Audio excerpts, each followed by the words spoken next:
There is a night that comes for every chosen person, not a metaphor, not a poetic description of a bad season, an actual, specific, identifiable experience that finds every single person who carries a genuine calling, no matter how strong their faith, no matter how clear their vision, no matter how many mountains they have already moved. A night so dark that it challenges everything. Everything you believed about God, everything you believed about yourself, everything you thought you knew about your calling and your purpose and the direction of your life. A night that strips away every external support and every comfortable certainty and every familiar landmark and leaves you standing in a darkness so complete that you cannot see your own hand in front of your face.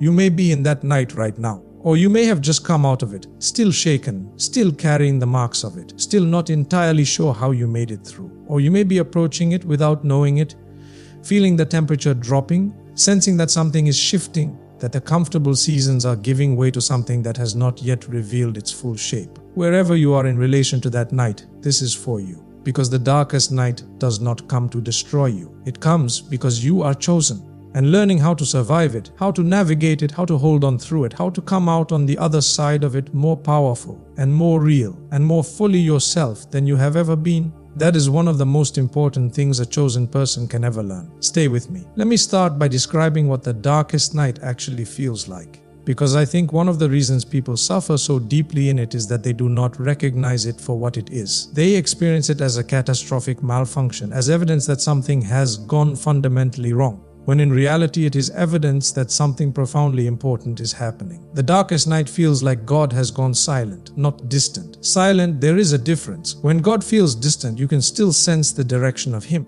Like sunlight behind clouds, you know roughly where the sun is even if you cannot see it directly. But in the darkest night, the silence is total. The prayers rise and seem to hit a ceiling. The familiar sense of presence is simply gone. The voice that used to speak into your spirit with clarity and comfort has become, and this is the word that chosen people use over and over when describing this experience, still. Not hostile, not angry, not even withholding in a way that feels intentional, just still. And in that stillness, in that terrible absence of the felt presence you built your life around, the questions come. Is He still there? Did I do something to drive Him away? Was any of it real? Was the faith I have been living on this whole time built on something genuine or on something I constructed because I needed to believe it was true? Those questions are not faithlessness. They are the specific questions that the darkest night is designed to make unavoidable. Because until you have been forced to confront those questions in the complete absence of felt certainty, your faith has never been fully tested. An untested faith is not the kind of faith that can carry the weight of a genuine calling. The silence is not abandonment. The silence is the test. The darkest night also feels like the calling has vanished, not faded, vanished. The sense of purpose that used to feel so clear and so strong and so undeniable, the knowing that you were made for something, that your life was moving in a direction, that the vision was real. In the darkest night, that sense of purpose seems to have evaporated completely. You look inside for it, and it is not there. You try to reconnect with it, and you find only emptiness where it used to live. And the fear that follows that emptiness is specific and devastating. What if I was wrong? What if the calling was never real? What if I gave up things and sacrificed things and walked away from comfortable certainties in pursuit of something that was only ever a projection of my own desire? What if there is nothing there? That fear is the dark night's most potent weapon. And it is effective precisely because it cannot be immediately refuted by evidence. In the darkest night, the evidence seems to support the fear. The silence seems to support the fear. The absence of visible progress seems to support the fear. The accumulation of losses and closed doors and unanswered prayers seems to support the fear. But the evidence is wrong. The calling did not vanish. The calling went underground. Like a river that disappears into rock and travels through darkness before emerging on the other side. The calling is still there, still moving, still going somewhere. The dark night simply removed your ability to see it. It did not remove the reality of it. The darkest night also feels like you are completely alone. Not just that the people around you do not understand, though they often do not, but alone in a deeper, more fundamental way.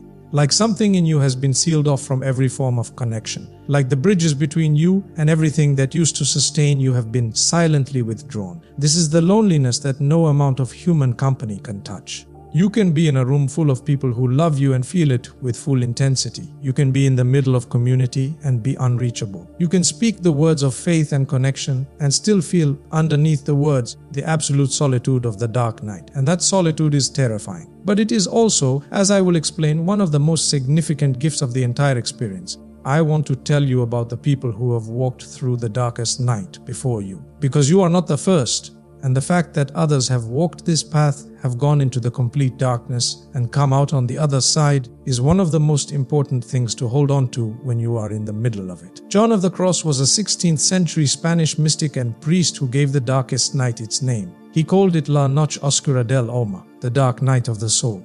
And he wrote about it not from a safe theoretical distance, but from inside the experience itself, from a prison cell where he had been thrown by members of his own religious order, in conditions of genuine physical suffering and complete spiritual desolation. What John of the Cross discovered in that prison, in that night so dark that it seemed to have no end, was something that sounds paradoxical until you have lived it. The darkness was not the absence of God. The darkness was a different kind of presence of God, a presence so close, so intimate, so beyond the ordinary categories of felt experience that it registered as absence. Like standing too close to a light source, the light is so overwhelming that you can see nothing. The apparent darkness of the dark night was not God withdrawing. It was God drawing closer than the ordinary spiritual senses could process. And what came out of John of the Cross, what he wrote from the darkness of that prison cell, has sustained and guided millions of people through their own dark nights for 5 centuries. The darkness produced depth. The night produced wisdom that the day could not have given.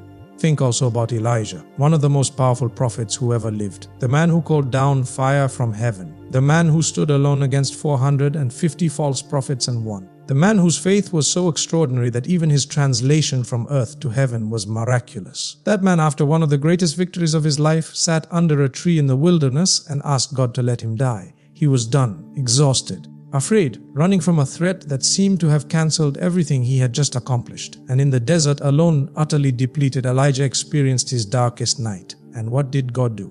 He did not rebuke him. He did not remind him of the victory he had just won. He did not give him a theological lecture about the necessity of perseverance. He sent an angel to feed him, to let him sleep, to meet the most basic physical needs of a person who was in genuine crisis. And then, after rest and food and the simple mercy of being cared for, God led Elijah to a mountain. And on that mountain, in the quiet after the wind and the earthquake and the fire, God spoke, not in the spectacular, in the still small voice, in the whisper. And what God said to Elijah in the whisper was not a condemnation, not a correction. It was a commission, a new direction, a next step. The dark night did not end Elijah's story, it redirected it. And think about Jesus. In the Garden of Gethsemane, the night before the crucifixion, Jesus experienced something that the Gospels describe with an intensity that is almost impossible to look at directly. He said his soul was sorrowful unto death. He fell on his face. He asked, "If it is possible, let this cup pass from me." He sweated drops of blood. His disciples, who should have been supporting him, kept falling asleep. Jesus, the Son of God, the one through whom all things were made, the one who knew the end from the beginning, experienced a dark night, the most profound dark night in human history. And in that garden, in that darkness, he made the choice that the dark night always ultimately requires. Not my will, but yours. Not the removal of the cup, but the trust that the one holding the cup knew what he was doing. And what came out of that dark night in the garden, what was produced by that willingness to trust in the complete absence of visible reason to trust, was the resurrection. The most extraordinary emergence in all of human history from the most complete darkness. The pattern holds. The darkest night always precedes the most significant dawn. Now, I want to talk about why the darkest night comes specifically for the chosen. Because this is the question that needs a real answer, not a platitude. A genuine theological and practical answer to why the people who are most committed to God, most faithful in their calling, most genuinely trying to live right, why those people are the ones who experience the most profound darkness. The first reason is this: the dark night strips away every substitute for God. Every chosen person, over the course of their journey, accumulates a collection of things that function as substitutes for God without them realizing it. Not idols in the obvious sense, but subtler things. The felt sense of God's presence, which becomes something they lean on rather than on God himself. The clarity of calling, which becomes something they trust rather than trusting the one who gave the calling. The community of believers around them, which becomes their primary source of spiritual sustenance rather than the source of all sustenance. The theological framework they have built, which becomes the thing they believe in rather than the one the framework is supposed to point toward. These things are not bad. Many of them are genuine gifts. But when they become substitutes, when the chosen person is actually trusting the gift rather than the giver, God, in his love, removes them. The dark night removes the felt presence so that the chosen person is forced to trust God beyond feeling. It removes the clarity of calling so that they are forced to trust God beyond understanding. It removes the community support so that they are forced to find their sustenance in God alone. It strips the theological framework of its comfortable certainty so that they are forced to trust God beyond explanation. What is left when everything else is stripped away is real faith. Not faith in the gifts, faith in the giver. And that faith, built on nothing visible, nothing comfortable, nothing that can be explained or felt or measured, is the only faith strong enough to carry the weight of a genuine calling into its fullest expression. The second reason the dark night comes for the chosen is that it is the final preparation for the deepest ministry. There are people who are going to come to you, not in the past, not in the comfortable seasons, but in your future. People who are in their own darkest night. People whose suffering is so deep and so specific and so resistant to surface-level answers that only someone who has been in the same darkness can reach them. And you cannot reach them from the light. You can only reach them from having been in the dark. The ministry that emerges from the dark night is qualitatively different from any ministry that has only ever operated in the light. It has a depth, a specificity, a compassion forged in genuine suffering that the person who has never gone through the dark cannot replicate. Not because they are not gifted, but because they have not been to the place where the people they are supposed to reach are living. The dark night is your training for the deepest ministry of your life. And the people who need what you are going to carry out of this darkness need you to have been in it. The third reason is that the dark night is where identity is finally established beyond circumstance. Throughout the earlier seasons of the chosen journey, identity is still partially circumstance dependent. When things are going well, it is easier to believe in the calling. When prayers are being answered, faith feels more solid. When the community is strong and the vision is clear and the progress is visible, the sense of being chosen feels real and accessible. But none of that is the bedrock. The bedrock is the identity that remains when everything circumstantial has been removed. The knowing that is still present when the felt presence is gone. The trust that continues when there is nothing visible to trust in. And the only way to find that bedrock, the only way to know that your identity as a chosen person is not dependent on your circumstances, is to have your circumstances removed. The dark night does that. It removes everything that was supporting the identity from the outside so that what is established from the inside. The identity that is grounded not in what you feel or what you see or what is working, but in what God has said about you, can become the actual foundation. When you come out of the dark night with your identity intact, when you emerge having held on to who you are through the complete stripping away of everything that was propping that identity up, you are someone whose calling can be trusted with weight, because you have been proven.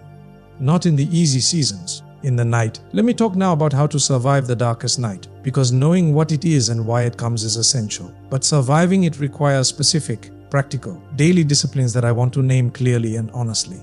The first is, do not make permanent decisions in the darkness. This is perhaps the most practically important thing I can tell you about surviving the dark night, because the darkness creates a distortion field. It changes the way everything looks. The calling that is actually still real looks like it was never real. The door that is actually just temporarily closed looks like it is permanently sealed. The relationship that is going through a difficult season looks like it is irreparably broken. The faith that is actually being deepened through the stripping looks like it is dying. Everything in the dark night looks worse than it actually is. And the tragedy, the completely avoidable tragedy that I have watched destroy people who were in the middle of a dark night, is that they make permanent decisions based on the distorted perception of the darkness. They walk away from the calling. They abandon the community. They dismantle the marriage. They make the irreversible choice based on what the night is telling them. And then the dawn comes. And in the light, they can see clearly that what looked like a reason to leave was actually the last test before the breakthrough. That what looked like evidence the calling was not real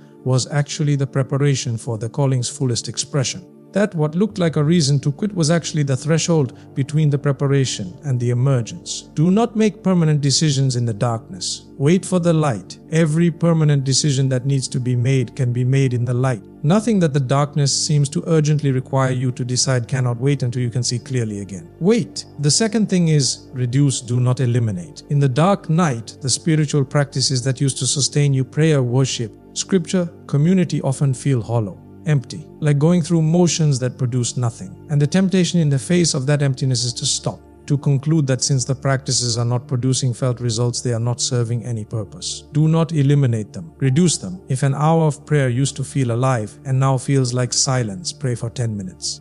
Not because 10 minutes is sufficient, but because maintaining the practice in its reduced form Keep something alive that elimination would extinguish. The habit of turning toward God even when God seems silent. The discipline of showing up even when nothing seems to be responding. The spiritual practices in the dark night are not for the feeling they produce. They are for what they say. Every time you pray in the darkness, you are saying, I still believe you are there. I still believe you hear me. I still choose to orient myself toward you even though I cannot feel you right now. That saying matters, even when it feels like nothing. Keep saying it. The third thing is, be ruthlessly honest with at least one person. The isolation of the dark night is real, but there is a version of that isolation that is imposed by the nature of the experience and a version that is chosen by the shame of the experience. The shame that says, I should not be going through this. A person of real faith would not be in this much darkness. If I tell people how dark it actually is, they will think less of me, or they will panic, or they will say the wrong thing. That shame will keep you more isolated than the dark night itself requires. Find one person, just one, who is safe and real and capable of hearing the truth without flinching or fixing or spiritually bypassing. Tell them what is actually happening, not the performed version of your faith, the real version, the one that includes the silence and the fear and the questions and the specific texture of the darkness you are in. That telling will not solve anything immediately, but it will break the specific kind of isolation that compounds all the other pain of the dark night. You were not designed to carry this alone. And the right person, the one who can sit with you in it without rushing to fix it, is worth more in the dark night than any amount of alone suffering can produce. The fourth thing is anchor to what you know rather than what you feel. In the dark night, feeling and knowing have separated. The feelings say, God is gone, the calling is gone, it was never real. But underneath the feelings, if you search carefully, if you are willing to dig through the silt of the emotional darkness, there is a layer of knowing that is still present. A knowing that has been established over years of genuine encounter. A knowing that says, I know what I experienced. I know what I heard. I know what changed in me when this faith became real. I know what I saw God do in specific moments in my history. I know because I was there. That knowing is bedrock. Anchor to it, not as a denial of the feelings, but as a refusal to let the feelings be the final word. As a discipline of returning every day to what you know rather than what you feel. Of standing on the rock that was established in the light when the darkness tries to convince you the rock was never real. Write it down if you need to. Write down the specific things you know. Not believe theoretically, but know from direct experience. About God and about your calling and about the reality of what you have walked through. Make the knowing visible, concrete. Something you can touch and return to when the darkness is loudest. And return to it every day until the feelings begin to align with the knowing again. The fifth thing is, give the darkness a time limit without demanding that God keep it. One of the things that makes the dark night most unbearable is the open-endedness of it. Not knowing when it will end, not knowing if it will ever end, the infinite horizon of the darkness extending in every direction with no visible dawn. You cannot demand that God end the dark night on your schedule. But you can choose to give it a time frame in your mind that is not about control, but about survival. Say to yourself, I will hold on for 30 more days. I will not make any permanent decisions. I will maintain my practices. I will tell one person the truth. I will anchor to what I know for 30 days, and then at the end of 30 days, extend it. Not because you are denying that the dark night is real, but because surviving the dark night is done in units. One day at a time, sometimes 1 hour, sometimes one breath. The darkness has never once lasted forever. Not for anyone. Not for John of the cross in his prison. Not for Elijah under his tree. Not for Jesus in the garden. The dawn always came. It is coming for you too. Hold on until it does. I want to speak now to the person who is questioning whether they will make it through. The person who is not just uncomfortable or confused or spiritually dry, but genuinely at the edge. The person for whom the darkness has been so complete and so prolonged that the question is no longer abstract. I want to speak to you very directly. You are going to make it through this. Not because you are strong enough. The dark night is specifically designed to take you beyond the point where your own strength is sufficient. Not because your faith is intact enough. The dark night is specifically designed to test the limits of faith. But because the same God who allowed the night to come is present in the night, has been present in the night since the first moment of the darkness, has not once looked away, has not once forgotten your name, has not once lost track of the specific design He has for your life. He is in the darkness with you, not observing it from a distance in it, closer than you can feel, more present than the silence suggests, and He is going to bring you out. Not because you earned the dawn, but because the dawn is what follows the night, always, without exception, by the design of the one who created both. You are going to make it. Hold on. I want to close with what waits on the other side of the darkest night, because the night is not the end, it is never the end. And I want to give you a vision of what is waiting, not as false comfort, but as genuine truth, to hold on to in the hours when the darkness seems to have no edge and no end. What waits on the other side is depth, a depth of faith, of wisdom, of compassion, of understanding that cannot be produced any other way. The person who comes out of the genuine dark night carries something that no conference, no course, no amount of study, no number of comfortable seasons can give. A knowing that was purchased at genuine cost. A faith that was tested to its actual limit and held. A compassion for human suffering that is not theoretical but intimate. Because you have been in the dark and you know what the dark actually costs. What waits on the other side is freedom. Freedom from the tyranny of felt experience. Freedom from the need to feel God in order to trust God. Freedom from the desperation of needing your circumstances to cooperate with your faith. The person who has been through the dark night and held on has discovered something that cannot be taken away. That their trusting God does not depend on what they feel or what they see or what is working. That freedom is extraordinary. And it is available to everyone who survives the night. What waits on the other side is calling at its fullest. Every chosen person carries a calling, but the calling has levels. And the deepest, most significant, most world-changing level of the calling is not accessible from the comfortable seasons. It requires the dark night. It requires someone who has been to the place where many of the people you are supposed to reach are currently living. Who can speak to the darkness from inside the darkness? Who can say, I know where you are. I have been here, and I know the way through. The people you are going to serve at the deepest level of your calling are waiting for someone who has been where they are. They are waiting for you. And the dark night is making you into the person who can reach them. Hold on. Do not quit before the dawn. Because the dawn is coming, and what arrives with it, the depth, the freedom, the calling at its fullest, is worth every moment of every darkness you have walked through to get there. Say this right now, out loud. I am in the darkest night. But the night is not the end, the night is the preparation. God has not abandoned me. He is closer than the silence suggests. The calling has not vanished, it has gone underground. I am not failing. I am being forged. I will not make permanent decisions in the darkness. I will hold on. I will keep showing up. I will anchor to what I know when the feelings lie. And I will trust even now, even here, even in this, that the dawn is coming. Because it is. It always comes. The darkest night always ends, and what comes after it is worth everything. This is Rise of Chosen. Rise. The night is almost over, and the dawn that is coming for you is going to be more beautiful than anything the darkness tried to take from you. Rise. But I need to stay with you a little longer, because there is more that needs to be said about the darkest night. More that I want to walk through with you, so that when you come out on the other side of this conversation, you carry not just comfort, but comprehension. Not just the feeling that someone understands, but the actual tools for navigating what you are in. So stay with me. I want to talk about the lies that the darkest night tells, because the dark night is not passive. It is not simply the absence of light. It is an active environment. And in that environment, certain voices get louder. Certain thoughts gain a credibility they would never have in the daylight. Certain conclusions feel more certain in the darkness than they have any right to feel. And if you do not know what those lies are, if you cannot identify them as lies when they come, they can shape decisions that you will regret when the morning returns. The first lie the dark night tells is that this is permanent, that the darkness you are currently in is not a season but a destination, that the night is not passing through but settling in, that what feels like the spiritual and emotional winter of your life is actually just what your life is from now on. That the warmth and the light and the sense of presence and purpose that characterized your life before this season are simply gone, permanently, without possibility of return. That lie is devastatingly effective in the dark night, because the darkness itself creates the conditions that make it feel true.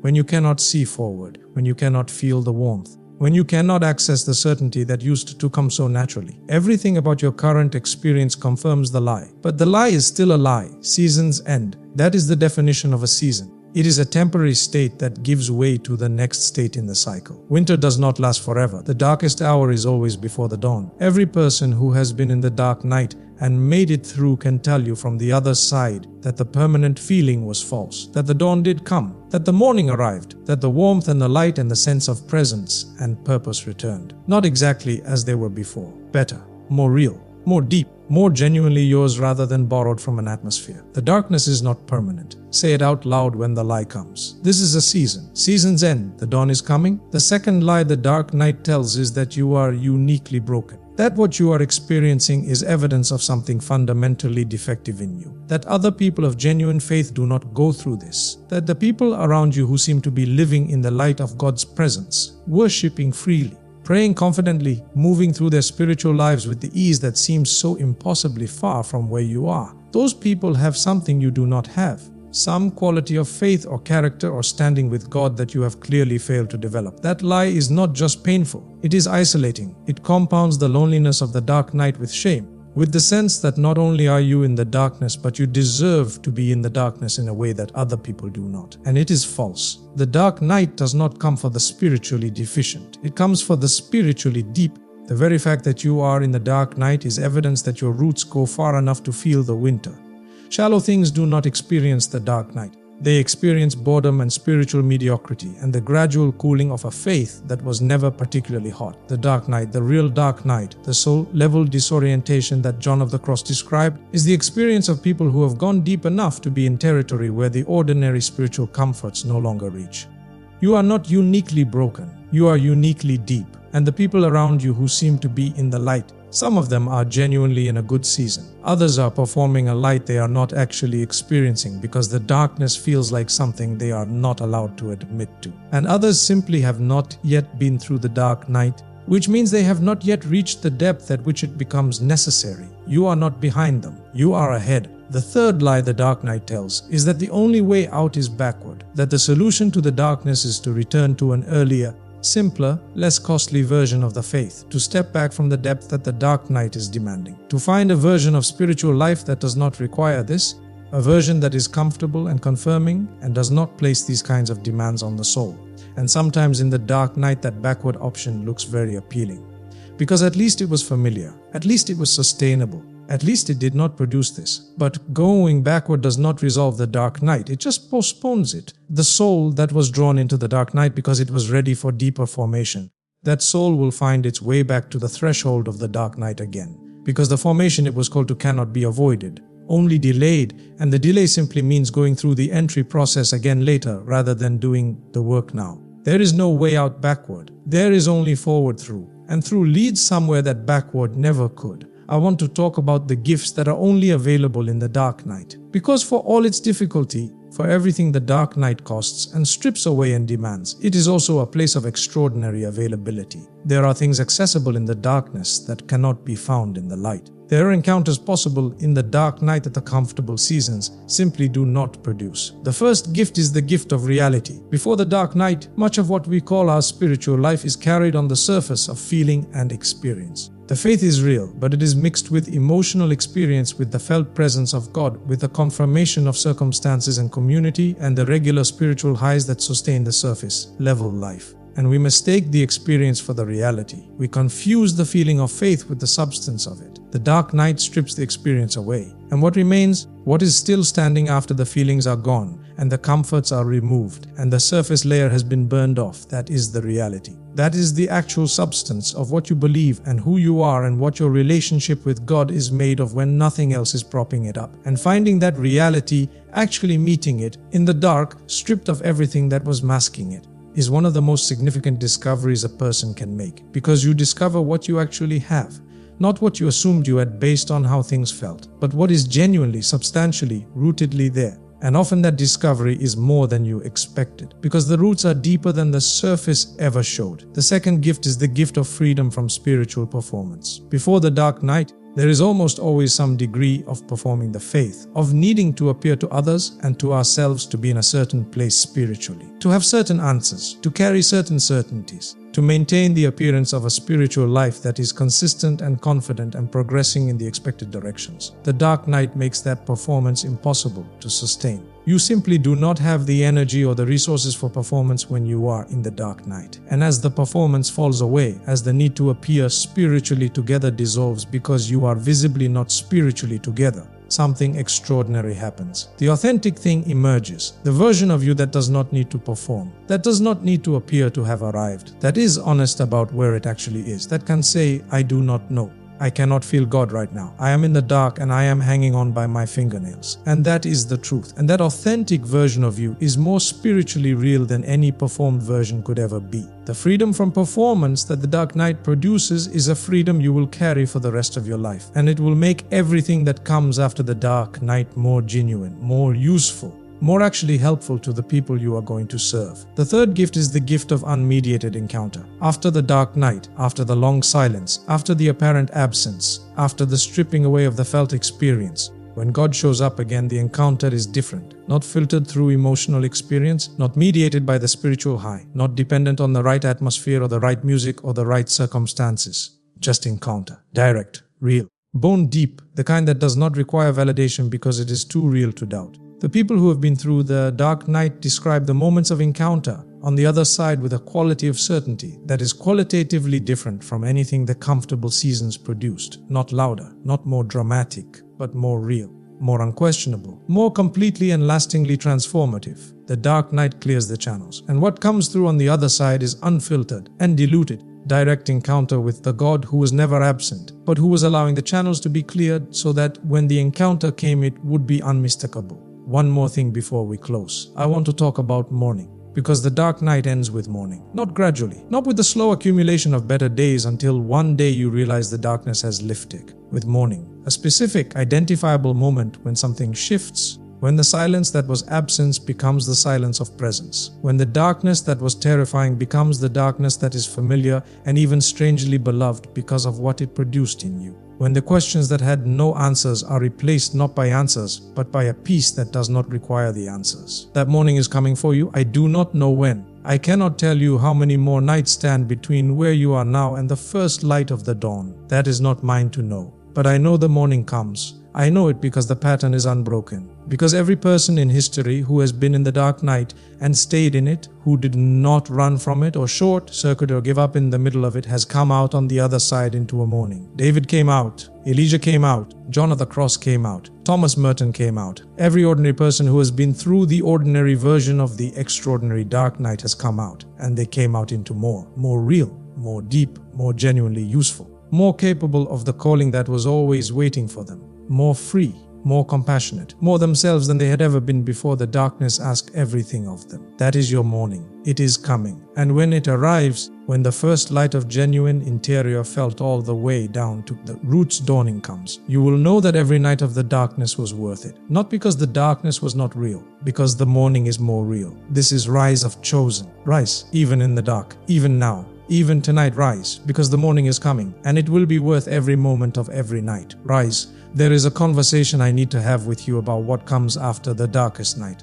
Because most people focus entirely on surviving the darkness, and that is right and necessary. But there is a day that follows the night, a first morning, and that morning requires something specific from you that most people are not prepared for. The day after the darkest night can be disorienting in its own way, not because the light is unwelcome. The light is everything you have been waiting for. But the day after the darkest night also reveals what the darkness changed in you.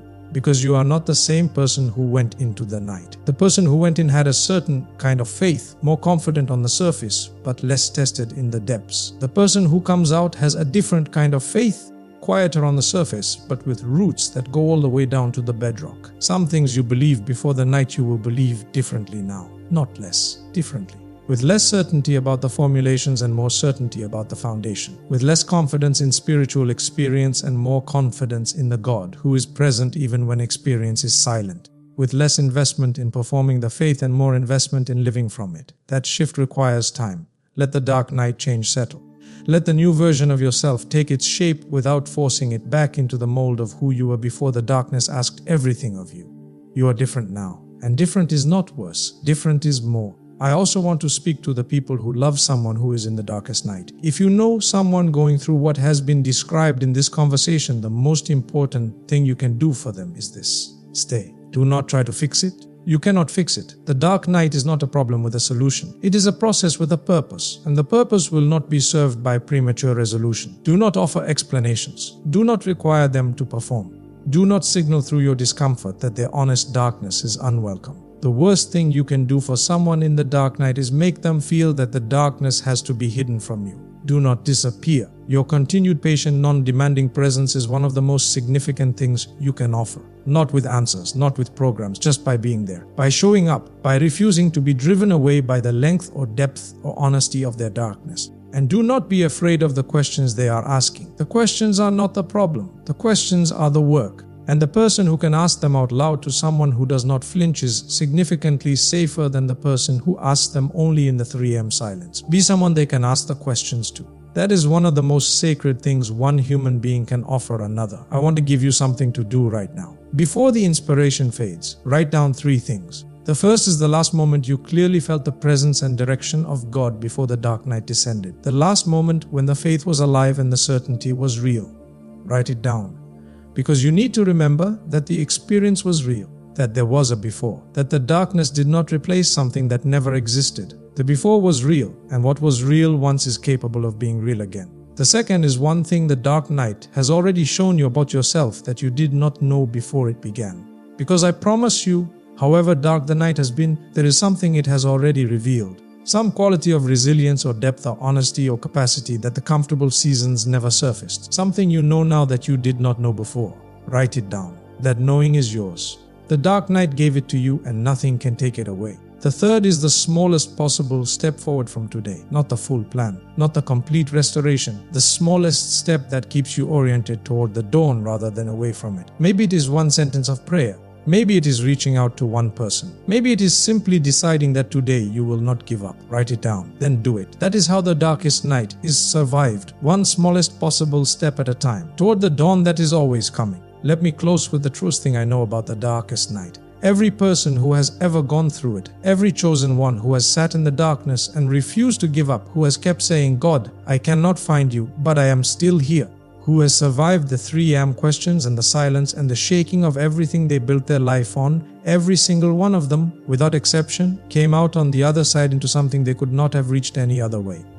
Not the same, not just recovered, transformed, with a quality of faith that does not depend on feeling, with a depth of compassion that only suffering produces, with a purified calling that is no longer about them, with a knowing that is bone deep and unshakable and impossible to manufacture by any means other than the one they went through, with a dawn that is more real than any morning before the night. That is where you are going, through the night, toward the morning. One honest, desperate, faithful step at a time. And the dawn is a certainty, not a possibility, a certainty. The night ends, the morning comes, and you are going to be standing in that light changed, deepened, refined, purified, more yourself than you have ever been, and it will be worth it. Every moment of every night will have been worth it. This is Rise of Chosen. Now rise, even now, even in the dark, even tonight. Rise, the dawn is coming for you, and you were made to walk into it. I need to give you one more thing before this conversation ends, because there is a specific dimension of the darkest night that I have not yet named directly. And for many people, it is the most difficult dimension of all.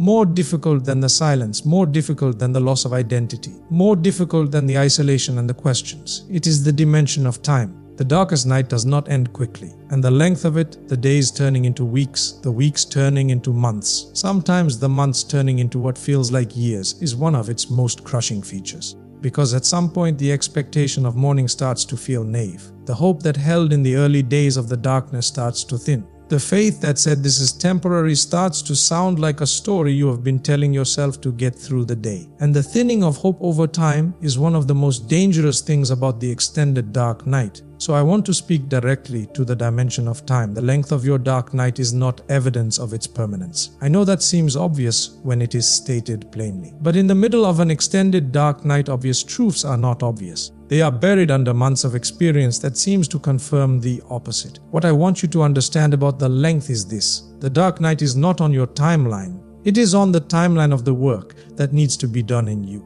And that work is not finished until it is finished. Not when you want it to be finished. Not when you have been in it long enough that it feels like it should be over. Not when the people around you who went through their own dark nights came out the other side. The length is proportional to the depth of the formation required. And the depth of the formation required is proportional to the magnitude of what is coming for your life. The longer the night, the larger the dawn. That is not a comforting platitude. That is the pattern of every significant chosen life in history. Moses spent 40 years in the desert before the burning bush. Joseph spent years in the pit and the prison before the palace. David spent years running from Saul before the throne. Paul spent years in Arabia being formed before the mission. The formation takes as long as it takes, and rushing it produces the same result as rushing any other process of deep formation. A person who goes into the assignment before the work is complete, and that incomplete person either damages the assignment or damages themselves or both. Stay in the formation. Trust the length. Know that every day of the dark night is a day of becoming someone who can carry what is coming. And what is coming is worth every day. I also want to address the specific experience of the dark night that arrives after a significant breakthrough or victory. Because one of the patterns that confuses people most is when the darkest night comes not in the middle of struggle but immediately after triumph. When the most difficult spiritual and emotional experience of your life arrives on the heels of one of the most significant spiritual victories. Elijah's darkest night came immediately after calling fire down from heaven. The disciples experienced their darkest night immediately after 3 years of walking with Jesus. Many people experience their most significant dark nights immediately after seasons of breakthrough and clarity and forward movement. And the confusion this creates is enormous. Because the logic says, I should be on a high right now. I just experienced something significant. Why is this the moment the darkness comes? The reason is that significant breakthrough and significant victory are often followed by a kind of spiritual and emotional depletion that creates conditions for the dark night. The adrenaline of the victory fades.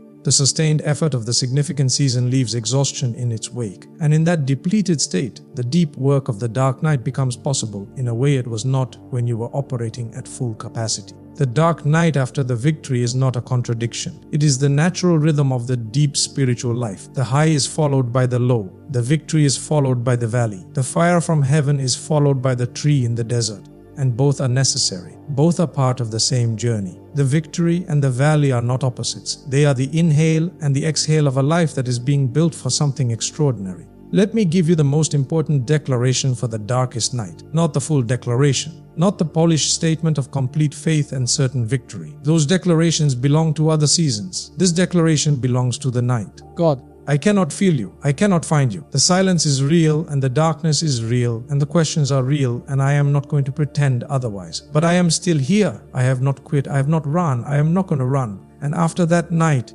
after that first glimpse through the parting clouds, the overcast nights are never the same, because you know what is above them. That is what the darkest night produces. Not the permanent removal of all darkness, but the knowing.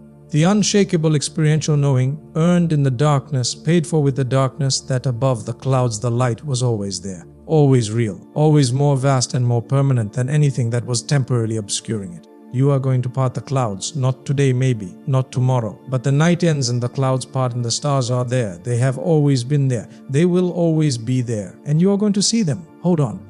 This is Rise of Chosen. Rise. The stars are above the clouds. They have always been above the clouds, and you are going to see them. Rise.